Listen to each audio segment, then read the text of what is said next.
Auto ಚಾಲಕರುಗಳ ಸಂಘ ಬೆಂಬಲ ಕೊಡ್ತಾ ಇದೆಯಂತೆ. TV9ಗೆ ಸಂಘಟನೆ ಅಧ್ಯಕ್ಷ ಆದರ್ಶ ಮಂಜುನಾಥ್ ಹೇಳಿಕೆಯನ್ನ ಕೊಡ್ತಿದ್ದಾರೆ. ಅಂದ್ರೆ ಈಗ ಸಂಘಟನೆಗಳು ನೂರಾರು ಆಗಿವೆ ಈಗ. ಸೊ ಒಂದು ಆದರ್ಶ ಸಂಘಟನೆ ಕೊಡುತ್ತೆ, ಮತ್ತೊಂದು ಅನ್ನೋ ಕಾರಣಕ್ಕಾಗಿ ಉಳಿದವರು ಕೊಟ್ಬಿಡ್ತಾರೆ ಅಂತಲ್ಲ.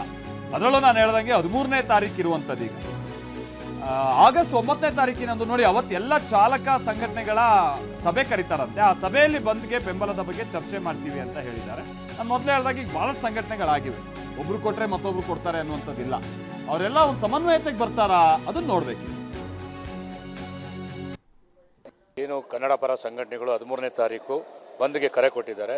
ಸಂಪೂರ್ಣವಾದ ಬೆಂಬಲವನ್ನು ಬೆಂಗಳೂರು ನಗರದ, ಅದು ಕರ್ನಾಟಕ ರಾಜ್ಯದಿಂದ ಆಟೋ ಚಾಲಕರು, ಟ್ಯಾಕ್ಸಿ ಚಾಲಕರು ಮತ್ತು ಗೂಡ್ಸ್ ಆಟೋ ಚಾಲಕರು ಮತ್ತು ಶಾಲಾ ವಾಹನ ಚಾಲಕರು ಸಹ ಸಂಪೂರ್ಣವಾದ ಬೆಂಬಲವನ್ನು ಸೂಚಿಸ್ತಾ ಇದ್ದೀವಿ.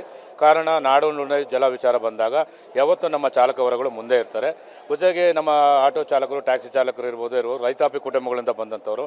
ಹಾಗಾಗಿ ಕಾವೇರಿ ಜಲ ವಿಚಾರವಾಗಿ ಸಂಪೂರ್ಣವಾದ ಬೆಂಬಲವನ್ನು ಸೂಚಿಸ್ತಾ ಇದ್ದೇವೆ. ಮತ್ತು ಚಾಲಕರ ಸಂಘಟನೆಗಳ ಸಭೆಯನ್ನು, ಒಂದು ಸಾರಿಗೆ ಸಂಘಟನೆ ಒಕ್ಕೂಟನ 9ನೇ ತಾರೀಕು ಪ್ರತ್ಯೇಕ ಸಭೆ ಕರಿತೇವೆ.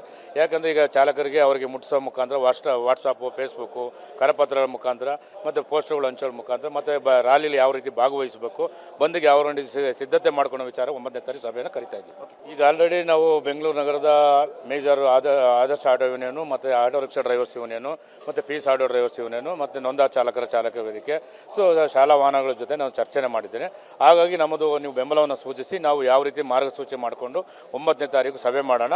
13ನೇ ತಾರೀಕು ಯಾವ ರೀತಿ ಹೋರಾಟಕ್ಕೆ ಹೊರಡೋಣ ಅನ್ನೋದು ಕೇಳಿ ಸಿದ್ಧತೆ ಮಾಡ್ಕೊಳ್ಳೋಕ್ಕೆ ಪೂರ್ವ ಸಿದ್ಧತೆಗೆ ಅದು ನಾವು 9ನೇ ತಾರೀಕು ಸಭೆಯನ್ನು ಕರಿತಾ ಇದ್ದೀವಿ. 9ನೇ ತಾರೀಕು ಏನು ಇವತ್ತು ನಾಳೆ ಏನು CM ಬಂದ ಮೇಲೆ ಇಲ್ಲಿ ನಾಡಿನ ಜನ ವಿಚಾರ ಏನಾಗ್ತದೆ, ಕನ್ನಡ ಪರ ಸಂಘಗಳು ಯಾವ ನಿರ್ಧಾರ ತಗೊಳ್ತಾರೆ, ಜೊತೆಗೆ ನಾವು ಸಂಪೂರ್ಣವಾದ ಬೆಂಬಲ ಸಿದ್ಧತೆ ಯಾವ ರೀತಿ ಮಾಡ್ಕೋಬೇಕಾಗಿದೆ, ರ್ಯಾಲಿಯಲ್ಲಿ ಭಾಗವಹಿಸೋದ ಅಥವಾ ಪ್ರತ್ಯೇಕ ಒಂದು ರ್ಯಾಲಿನ ನಾವು ತೆಗೆಯೋದು, ಈ ವಿಚಾರವನ್ನು ಚರ್ಚೆ ನಡೀತದೆ.